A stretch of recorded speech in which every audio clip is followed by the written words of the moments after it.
Donc je suis avec Monsieur Gauthier, donc ici au Parc naturel de Vexin, pour évoquer les projets éco-hameaux dans les parcs naturels de Vexin. Pourriez-vous m'expliquer en quoi consistent-ils ces projets, Monsieur Gauthier?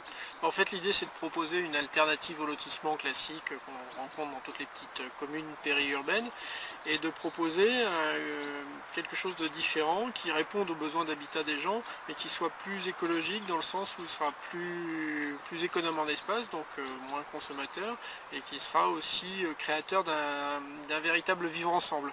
Donc quelque chose qui soit beaucoup plus dans l'esprit des communautés de village qu'on trouvait autrefois sur ces territoires.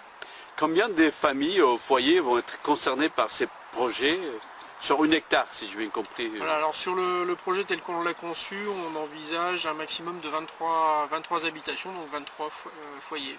D'accord. Et où on est des choix? Parce que j'ai compris que vous avez lancé un appel à se positionner par rapport à ces projets. Il y a des familles qui ont répondu à l'appel. Où on est de ces périodes des sélections, on va dire? Voilà, alors actuellement on travaille avec une douzaine de familles. Quand je dis on travaille, c'est qu'on est sur une démarche participative. Donc on n'a pas de produits immobiliers à leur vendre, on n'a pas de catalogue avec des maisons. Il s'agit de les faire adhérer à une démarche et on va concevoir ensemble ce futur quartier. Donc on est dans une phase un peu de recrutement et on essaie d'agglomérer de constituer un groupe de familles. Aujourd'hui il y en a une douzaine et on voudrait atteindre la vingtaine pour pouvoir ensuite passer à la phase opérationnelle. D'abord le permis de construire, ensuite la réalisation.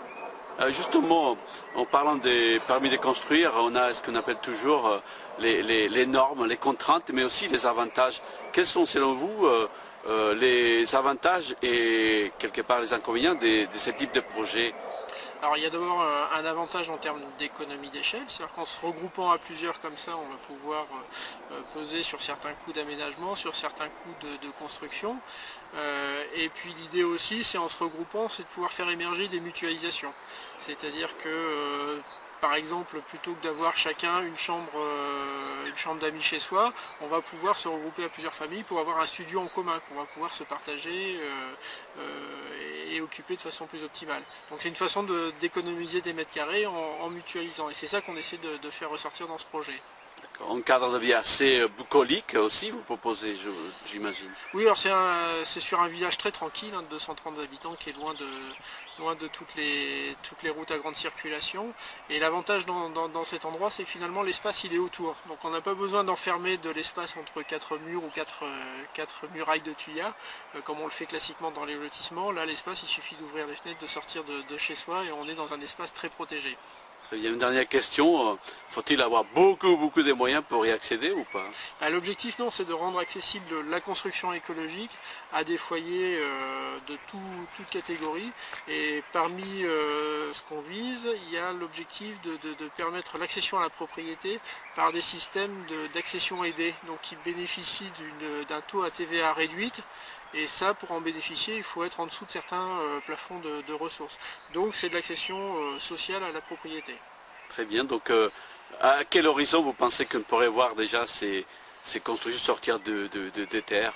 Pour nous, l'objectif là, c'est de boucler le permis de construire à la rentrée 2016 et d'avoir les aménagements qui se feront sur 2017 avec les constructions fin 2017.